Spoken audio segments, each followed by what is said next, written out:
진시황이 불로초를 찾았던 것처럼 사람들은 누구나 건강하게 오래 살고 싶어 하시죠. 그건 누구나 다의 희망이잖아요. 항노화 클리닉에 있어서 여러 가지 요법이 있지만 성장 호르몬에 대한 질문이 많으셔서 잠깐 말씀드리겠습니다. 성장 호르몬 딱 생각하시면 키 크는 주사 이렇게 생각하실 수 있잖아요. 그렇게 어린아이들의 어떤 그 키를 조절하기 위해서도 투여하지만 어른을 위한 성장 호르몬은 항노화입니다.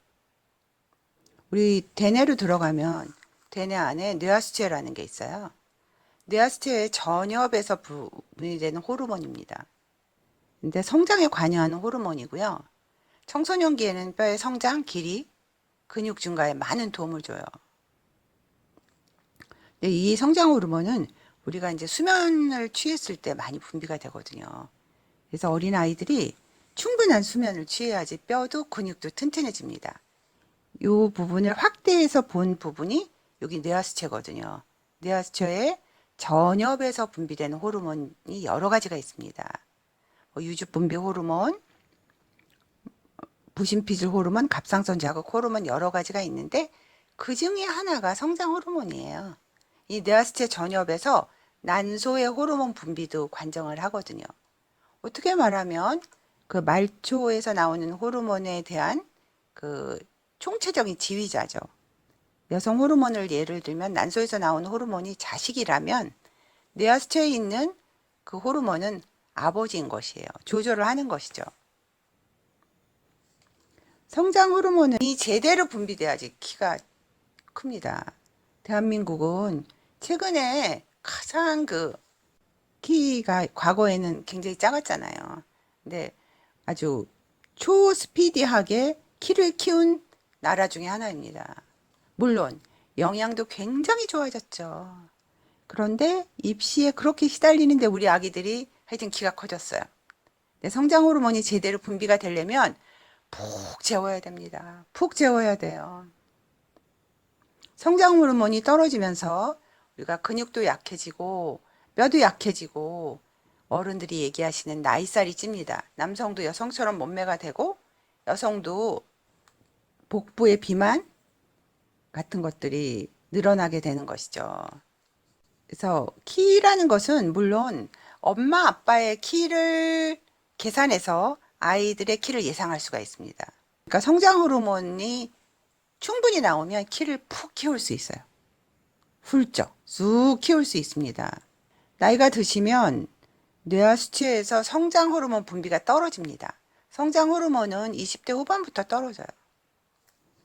20대에 가장 많이 분비됩니다. 푹 자야죠. 고등학교 애들을 아침에 깨우려고 해보세요. 1시간씩 깨워야 되잖아요.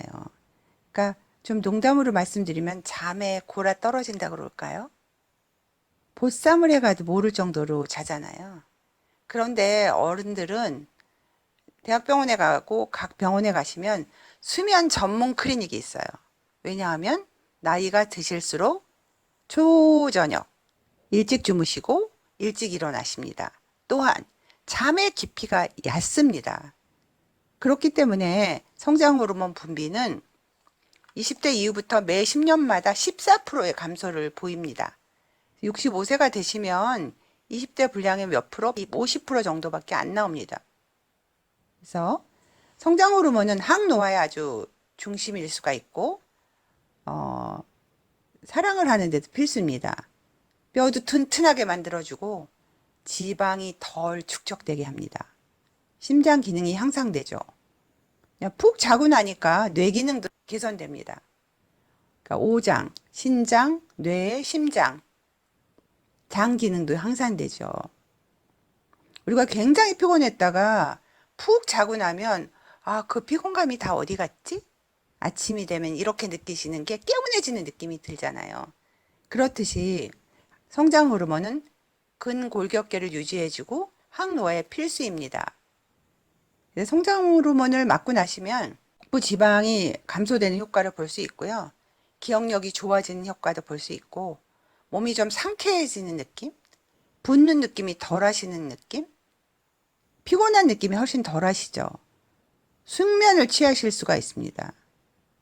그리고 머리털도 좀 이렇게 굵어지는 느낌. 피부도 촉촉해지는 느낌. 그래서 손발 저림. 나이가 드시면 피부 두께가 굉장히 얇아지시죠? 그런 그 피부 두께도 증가해 줄 수가 있습니다. 또한 골 밀도를 개선하는 효과에 대한 논문도 꽤 많습니다. 우리가 개인적으로 도대체 성장 호르몬은 어떻게 해야지 분비가 잘 되나? 충분한 수면을 취할 수 있도록 노력을 하셔야죠. 우리 충분한 수면을 방해하는 게 대표적인 게 뭐죠? TV, 스마트폰에서 나오는 특이한 광선. 성장 호르몬을 잠을 충분히 잘 수 있는 환경을 만들어서 충분한 수면을 취할 수 있도록 노력하셔야 됩니다. 그리고 빨리 달리기, 스트레칭, 수영, 테니스, 운동 자체가 성장 호르몬 분비가 증가됩니다. 그런데 나이가 드셨을 때 갑자기 뭐 빨리 달리기나 수영을 강하게 하시면 몸에 좀 무리가 갈 수 있죠. 그래서 자기 체력에 맞는 강도의 운동을 선택하셔서 운동을 하시는 게 아주 좋습니다. 어떤 헬스클럽 같은 데 가면 전신을 이렇게 바이브레이터라고 있어요. 진동. 이런 진동 같은 것도 성장 호르몬 분비를 촉진시킵니다. 승마를 하셔도 성장 호르몬 분비가 촉진됩니다. 스트레칭. 땀이 날 듯 말 듯. 전혀 운동을 안 하시다가 막 땀을 뻘뻘 흘리시면서 운동하면 몸에 부하가 생깁니다. 운동 적당히 하셔야 됩니다. 적당히. 나이 든 사람은 성장 호르몬 분비 자체가 20대 65세 이상이면 밤 정도밖에 나오지 않기 때문에 에너지가 없어요. 기운도 없어요. 기억력도 감소해요. 친구를 만나기도 싫어요. 다 매사가 귀찮아졌어요. 이럴수록 다시 친구도 만나고 등산하는 코스, 뭐 가벼운 트레킹하는 코스도 다시 바꿔보고 이런 것들이 성장 호르몬을 잘 나오게 하는 방법 중에 하나입니다. 그리고 같이 사랑을 나누는 사람, 아내와 남편과 좀 더 가깝게 지내는 것도 성장 호르몬을 분비시키는 방법입니다. 60대가 돼도 이 몸매를 유지하셔야죠. 65세가 돼도 그 허리의 S라인이 예쁘게 유지되는 방법 중에 하나가 성장 호르몬을 제대로 분비되게 하는 것입니다. 옛말에 잠이 보약이다라는 것이죠. 보통 일주일에 한 번씩 주사를 하게 됩니다. 복부에 피하 주사고요. 절대로 아프지 않아요. 때로는 좀 이렇게 관절통, 근육통이 나타나는 경우가 있지만 거의 불편한 것은 없으세요. 그래서 항노화 주사에 여러 가지가 있지만 성장 호르몬에 대해서 주 1회 절대로 아프지 않고 특별한 부작용은 없습니다. 중요한 것은 모든 호르몬은 정상 레벨을 유지하는 것입니다. 본인이 성장 호르몬 수치, 이런 뭐 호르몬 수치가 정상인데 그것을 이제 피자에 타핑을 올리듯이 부스터로 맞으시면 몸에 부하가 걸릴 수가 있습니다. 본인이 성장 호르몬이 제대로 나오는지 안 나오는지를 체크해 보세요.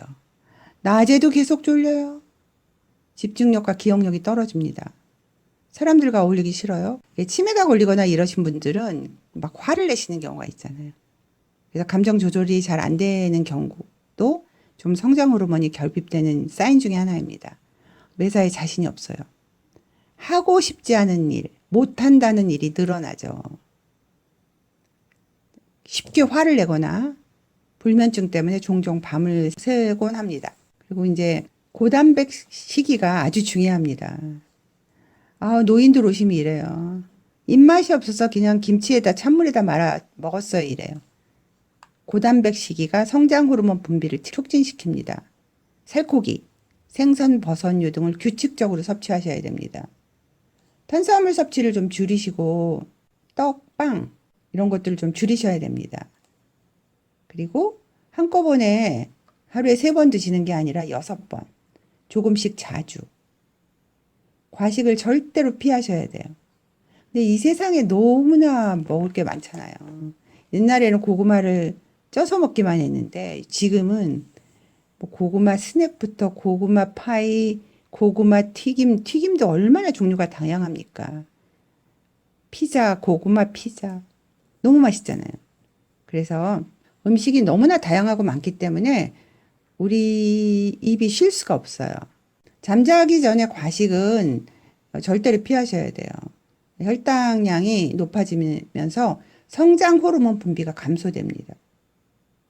성장 호르몬 분비가 감소되면 옆에 같이 살고 있는 남편이 굉장히 미워져요. 그리고 이 남자도 자신감이 없어져요.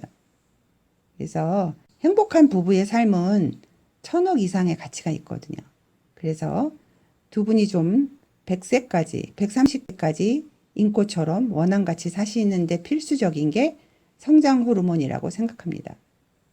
감사합니다.